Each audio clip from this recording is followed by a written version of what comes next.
నూర్ భాషా ముస్లింలు ఎదుర్కొంటున్న సమస్యలను పరిష్కరించాలని విశాఖ నూర్ భాషా ముస్లిం సంక్షేమ సేవా సంఘం జిల్లా అధ్యక్షుడు షేక్ బురాన్ కార్యదర్శి షేక్ బాబ్జీ విజ్ఞప్తి చేశారు. ఈ మేరకు గురువారం జీవీఎంసీ గాంధీ విగ్రహం వద్ద వారంతా ధర్నా చేపట్టారు. అనంతరం వారు మీడియాతో మాట్లాడుతూ దూదైకుల ముస్లింల శ్మశాన వాటికలకు ప్రభుత్వ స్థలాలు కేటాయించాలని కోరారు. ప్రస్తుతం ఉన్న శ్మశాన వాటికలకు మౌలిక సదుపాయాలు కల్పించాలన్నారు.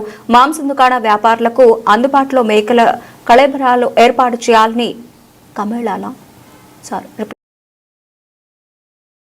దుకాణ వ్యాపారులకు అందుబాటులో మేకల కమేళాలు ఏర్పాటు చేయాలని తెలిపారు. మదర్సా ఉర్దూ స్కూళ్లకు ఉర్దూ టీచర్లు నియామకం చేసి నిధులు మంజూరు చేయాలని కోరారు.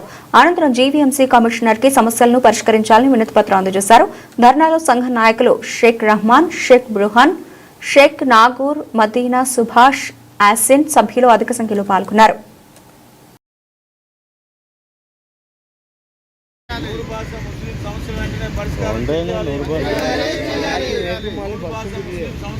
పరిష్కారం చేయాలి. ముస్లిం సమస్య వెంటనే పరిష్కారం చేయాలి. సదుపాయాలు కల్పించాలి. ఉన్న కబరస్థానాలకు మౌలిక సదుపాయాలు కల్పించాలి. అన్నిపులకు ఉర్దూ టీచర్లు వెంటనే ఏర్పాటు చేయాలి.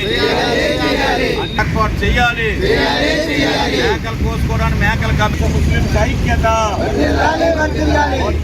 నూరు భాష ముస్లిం ఐక్యత. ఉపయోగంగా ఉన్న కబరస్థానాలన్నింటికీ మౌలిక సదుపాయాలు కల్పించాలి. లేని ప్రాంతాల్లో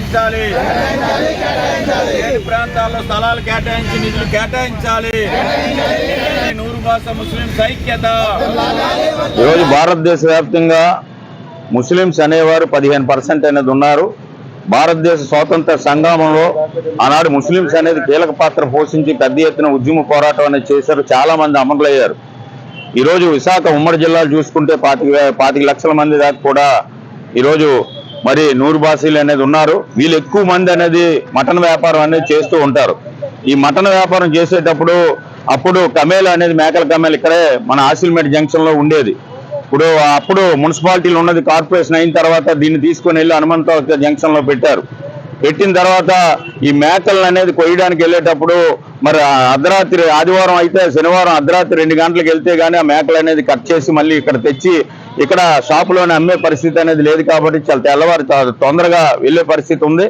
దాన్ని కూడా మరి ఆ మేకల కమేణాలు కూడా అప్పుడు మూసేస్తే పెద్ద ఎత్తున మరి మటన్ వ్యాపారస్తులంతా కూడా పెద్ద ఎత్తున ఆందోళన అనేది ఇంచుమించు 32 రోజులు ఆందోళన చేస్తే మరి లోకల్లో ఉన్న వెలగంపూడి రామకృష్ణ బాబు గారు చొరవ తీసుకొని అప్పుడు కలెక్టర్ గా ఆయన్ని పట్టుకొని మళ్ళీ మేకల కమేనా అనేది సంవత్సరం 2 నెలలు అనేది మరి తెరిపించారు. తర్వాత మళ్ళీ అది మూసిన తర్వాత మళ్ళీ పోరాటం చేస్తే 6 నెలలు తెలిపి మూసేసి పొల్యూషన్ కంట్రోల్ బోర్డు, ఎందుకంటే హైకోర్టులో కేసు ఉంది కాబట్టి దీన్ని ముయ్యికి తప్పదని కమిషనర్ చెప్పడం, దాన్ని మూసిన తర్వాత ఇప్పుడు మారికోల్స్ ఎక్కడైతే ఉందో మారికోల్స్ ఇక్కడ నుంచి 25 కిలోమీటర్ల మారికోల్స్ ఉంది.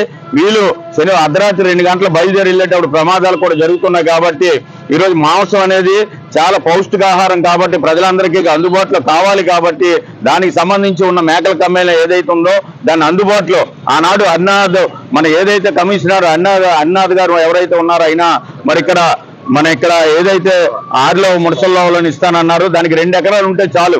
ఈరోజు 55 ఎకరాలు ఏదైతే రైల్వే జోన్ కేటాయించారో అది చాలా సంతోషం, మేము స్వాగతిస్తున్నాం. దీనికి కూడా 2 ఎకరాలు అనేది కేటాయించి వీళ్ళందరికీ కూడా 1 టౌన్ ఏరియా నుంచి ఎంఈపీ కానీ సరౌండర్ లో ఉన్న వాళ్ళందరికీ కూడా దగ్గర అవుతుంది. అలాగే పెందుర్తిలో కూడా ఒక కబేలా అనేది ఏర్పాటు చేయాలని, తగరపల్సి దూర ప్రాంతం కానీ అక్కడ ఒక కమేళ ఏర్పాటు చేయాలనేది కూడా మటన్ వ్యాపారస్తులు కూడా ముందు వాళ్ళందరికీ కూడా అందుబాటులో ఉండేటట్టు మున్సిపల్ కమిషనర్, ఇక్కడ ఉన్న లోకల్ ఎమ్మెల్యేలు కానీ మేయర్ గారు కానీ డిప్యూటీ మేయర్లు కానీ వీళ్ళంతా చొరవ తీసుకొని తొందరగా ఆ పరిష్కారం చేయాలి. లేదు అనుకుంటే పెద్ద ఎత్తున ఆందోళన పోరాటం ఉధృతం చేస్తాం. అలాగే ముస్లింస్ కానీ అనేకమైన మరి సమస్యలు అనేవి పేరుకుపోయి ఉన్నాయి కాబట్టి ఈ సమస్యలంతా పరిష్కారం చేయాలని విజ్ఞప్తి చేస్తాం.